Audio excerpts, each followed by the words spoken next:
The whole thing, nature is a puppet. So we are all puppets, like it or not.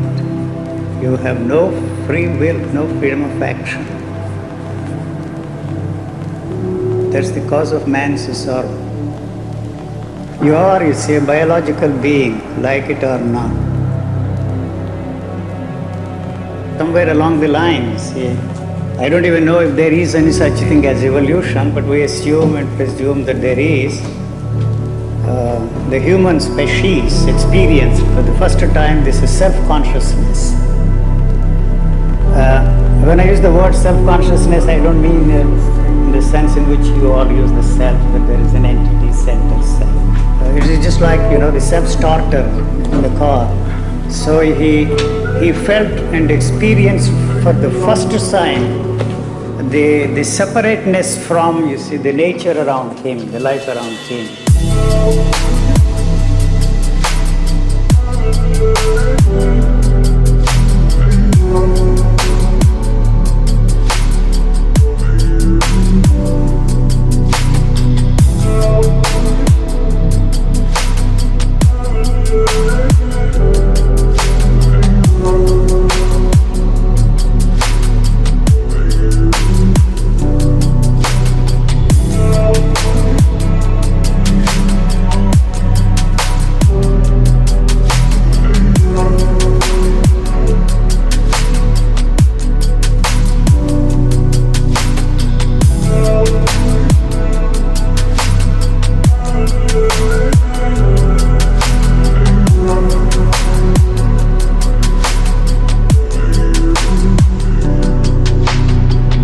Otherwise, you have to treat the whole of nature as a single unit. We are not created for any special purpose, the human species. If there is a shortage of atoms anywhere in the universe, the nature will use all these human bodies to maintain its the energy level somewhere else.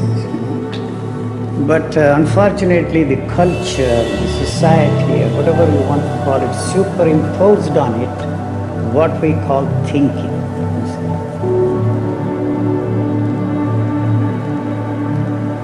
We have to ask the fundamental, basic question, what thinking is and why do we think? The thoughts are not spontaneous, they are not self-generated. So they always come from outside.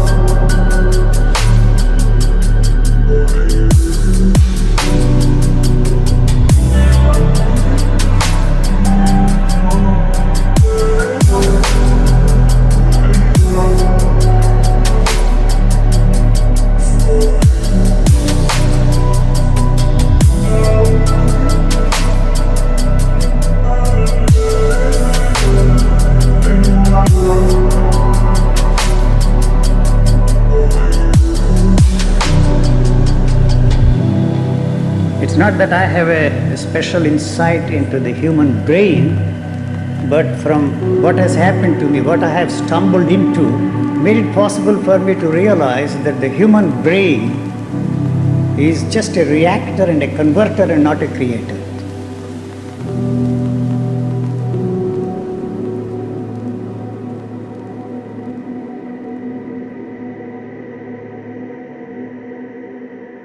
So the thought responds to the stimuli and translates them in terms of your ideas and then feelings, emotions, etc., etc.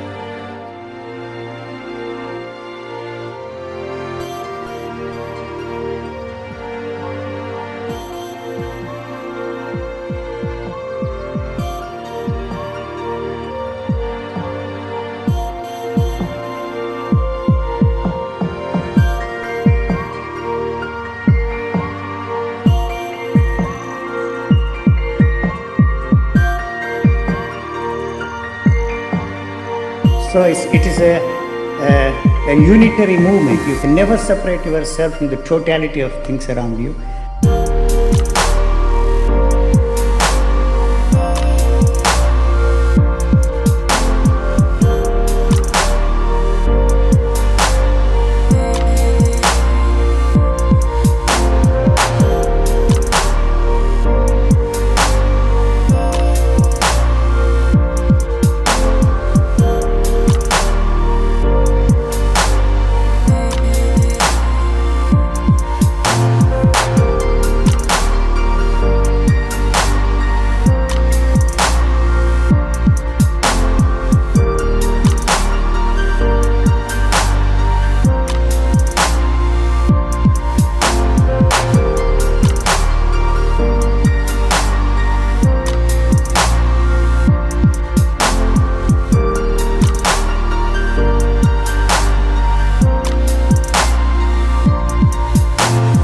Have no way of separating yourself from thought and looking at thought. I don't know if you have ever tried it, you see.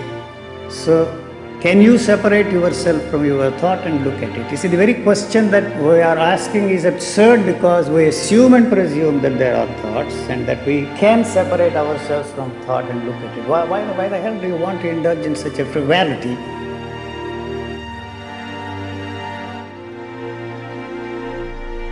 Now you can define a thought, but basically there is no such thing as a thought at all. What is there is only about thought, you see. So if you are lucky enough to stumble into a situation where this stranglehold of thought is not there anymore, you will realize, you see, what I am saying.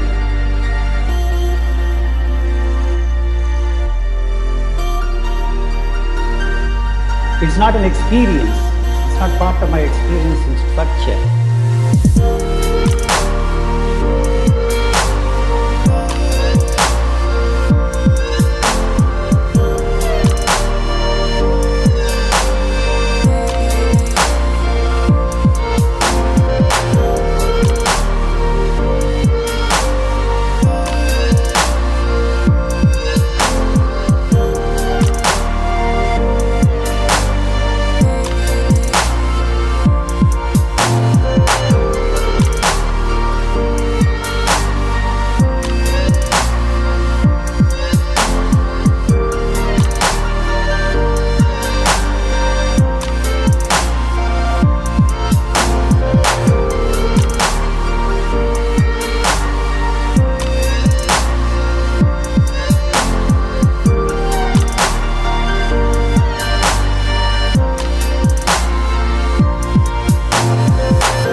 It is not something that I can say I know.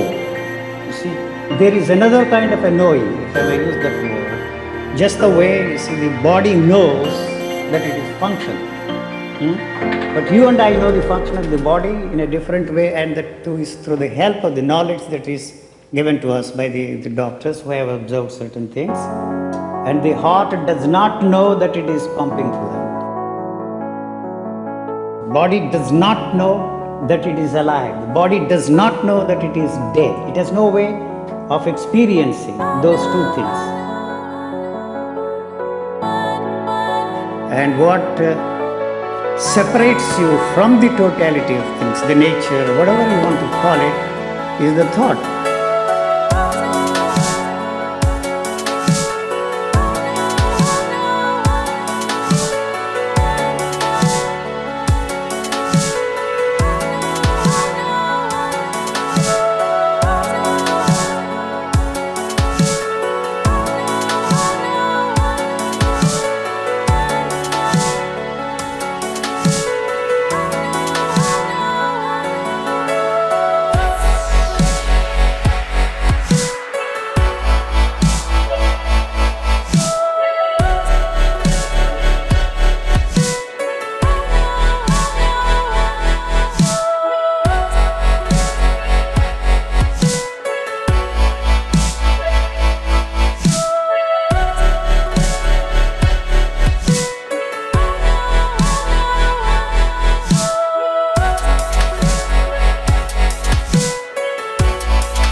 Why do we think?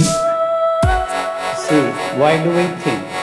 There is thinking only when you want to know something. Wanting is thinking.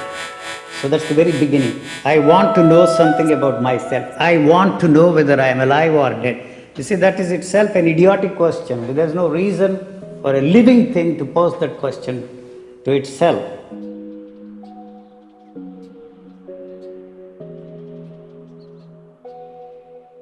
It knows that it is alive. You see, it has no meaning, that kind of a statement. It is a dead thing. Thought is dead, you see. So it's the dead thing that wants to know something about the living. So it can never make the living thing part of the dead structure.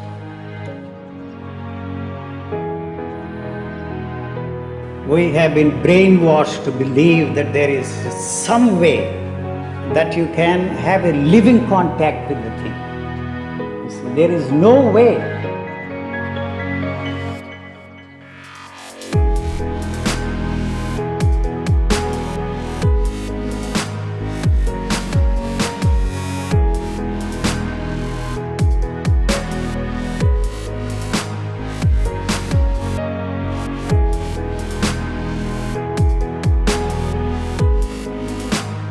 The only instruments we have at our disposal is the sensory perceptions.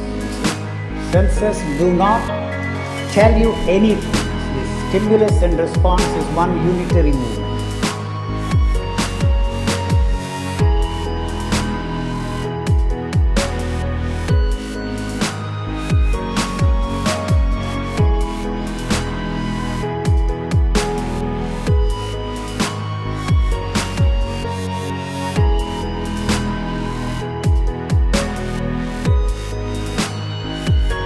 So you cannot say that this is a response to a particular stimulus. So the fact that we are talking about, you see, this activity which is a unitary movement in terms of stimulus and response becomes possible only through the help of the knowledge that is passed on to us. Probably, you see, if you go to a laboratory, the physician will, you see, knock something here, and it's because of this that you see you have this particular response, you see, to the stimulus. But that's not going to be of much help to us except to communicate to ourselves and communicate to somebody through this knowledge that is given to us. So, are there any stimuli? I even question that. See, how do we know that this is a response to that stimuli?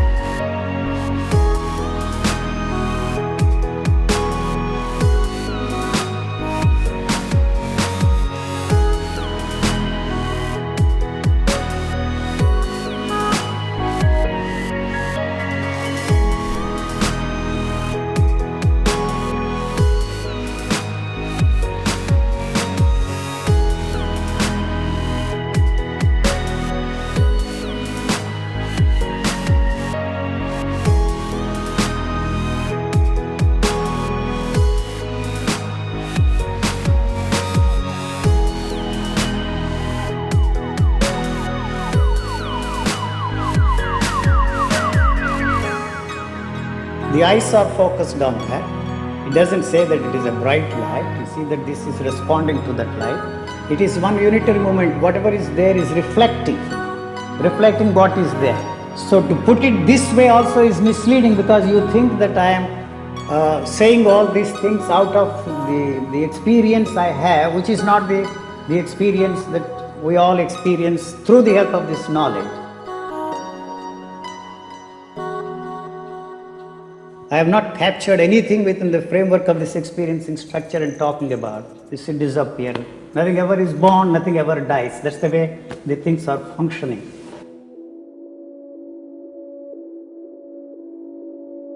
So for all practical purposes, death does not exist. You have no way of finding out for yourself and by yourself the fact that you are alive or dead.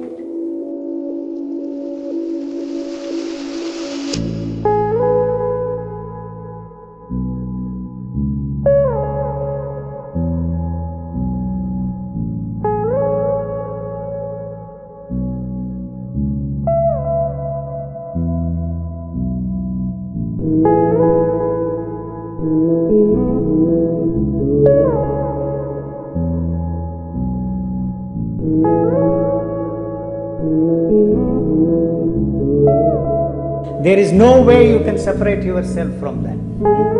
What separates you from that and what makes me say all those things is to use the knowledge that is given to me and to explain those things, emphasizing that this need to separate yourself from that and maintain the continuity of it is meaningless, is useless.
Where is it? Where is that? I said at the very beginning, it is responding to the stimuli. All that comes from outside, you see. The culture, the society, or whatever you want to call it, you see, for want of a more adequate expression, the world mind. See, the world mind means the totality of man's experiences, thoughts, and feelings.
And I maintain I have no way I can, you see, make this definitive statement that it is also transmitted from generation to generation through the genes.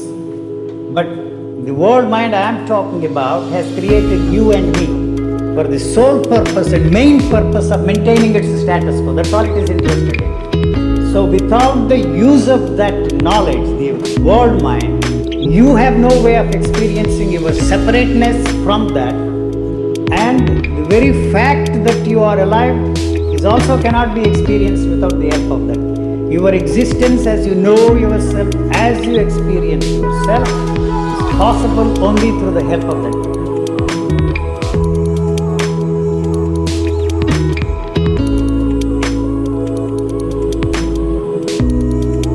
Knowledge is the only way and there is no other way. And even to bother about experiencing the reality of things without the help of this knowledge is an exercise in total futility.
attempt to understand the reality of anything and experience anything outside the field of that knowledge is an exercise in futility. So don't even bother about trying to find out the reality of anything.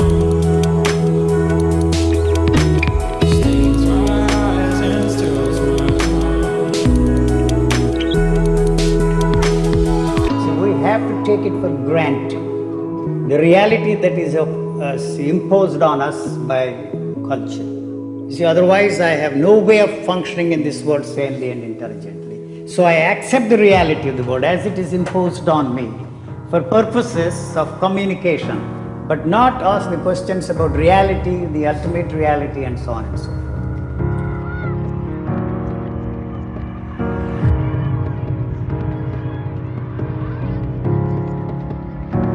There is no how, that's all that I am saying. The very fact that we are asking the question how to live is the one that has created the problem.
And the problem is the human values that are imposed on us. You see, they are false. So it has falsified us. We are not ready to brush them all aside. See, there is no way you can do it. That is possible, you think, only through the help of a new mode of thinking.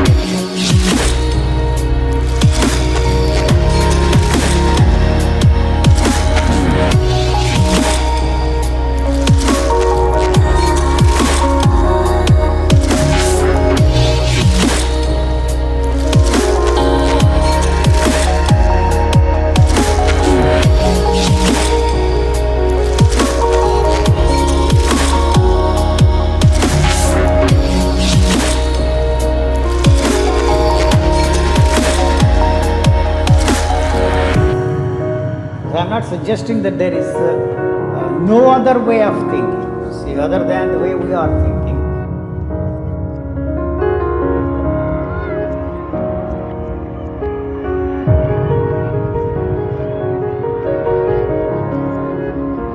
Thinking is the one that has created the problems, and through that you cannot resolve this problem.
Thinking can only create the problems, and it cannot help us to solve the problems.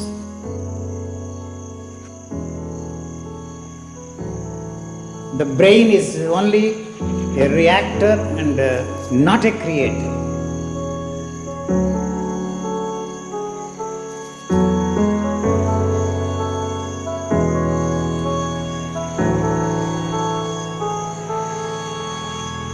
After all, is man. Man is a memory.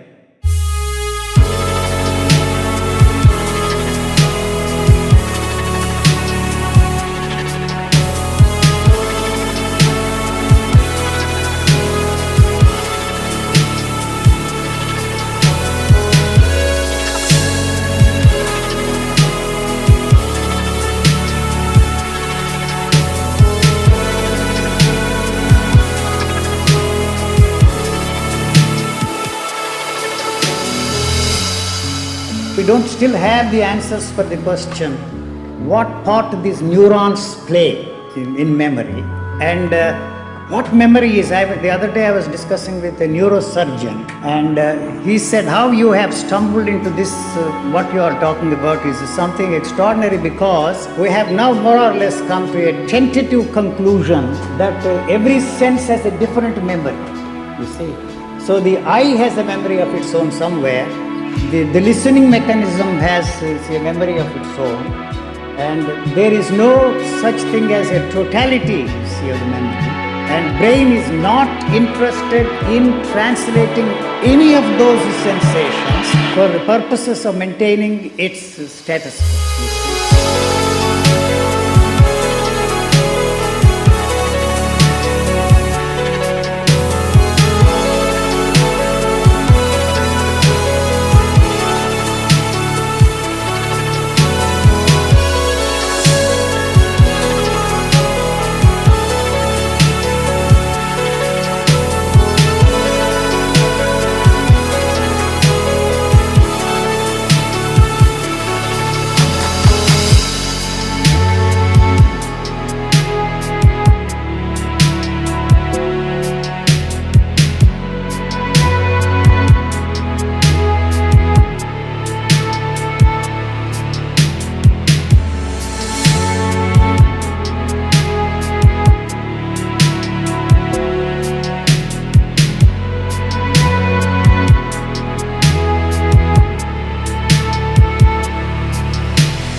So all experiences which we consider to be extraordinary, the bliss, the beatitude, the love, the compassion, are a menace for this body, because it is not interested in that, it is throwing them all out. You see, that is the reason why there is pain. See, when once you have an extraordinary experience, a pleasurable feeling, and that demands the permanence, you see, the demand for the permanence is something which the nervous system cannot take it.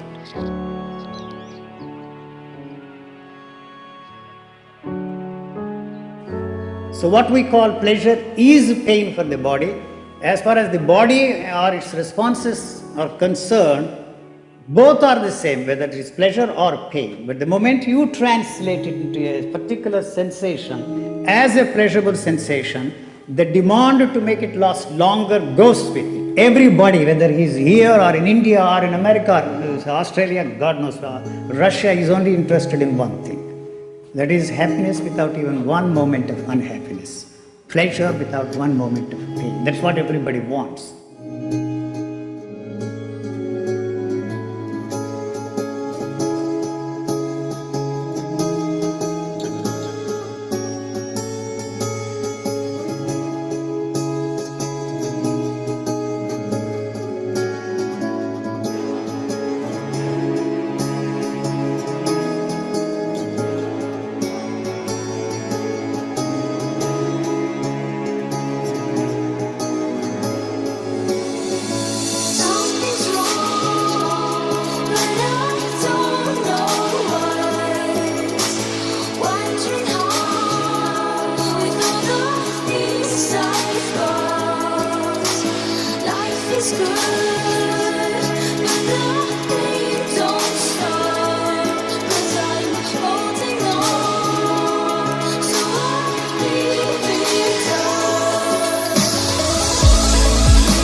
It's a curious thing that in the world's poetry, this is a very common theme.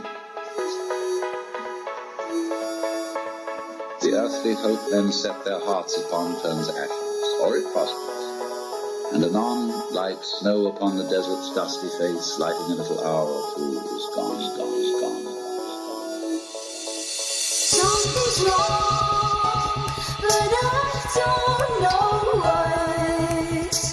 Wondering how, with all the things I've got, life is good, but the pain don't stop, 'cause I'm holding on, so I'll give it up. Something's wrong, but I don't know what. Wondering how, with all the things I've got, life is good, but the pain don't stop, 'cause I'm holding on, so I'll give it up. So in this way, by seeing that nothingness is the fundamental reality, and you see it's your reality, then how can anything determine it? Or the idea of your being scared and put out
reality is nothingness.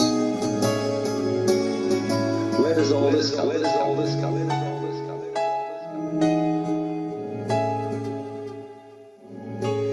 Obviously from nothingness.